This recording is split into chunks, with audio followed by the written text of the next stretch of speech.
अस्सलाम वालेकुम नाजरीन, आप देख रहे हैं फ्लाई न्यूज़। नौशहर फिरोज से खबर शामिल करते हैं गुलाम मुर्तज़ा आरई की।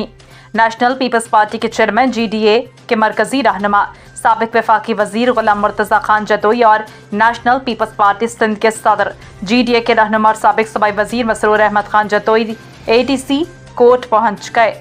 जतोई बरदरान मोरूस्तानेहा पुलिस मुकाबलों, PP कारकुन कत्ल और एंटी करप्शन केस समेत दीगर 6 से ज़ायद मुकदमात में नामजद हैं।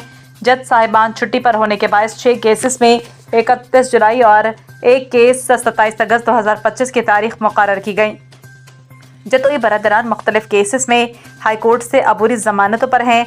तमाम केसेस की सुनवाई अदालतों में एक ही दिन रखी जा रही है, जिसकी समाअत के लिए जतोई बरदरान अदालत पहुंचे हैं।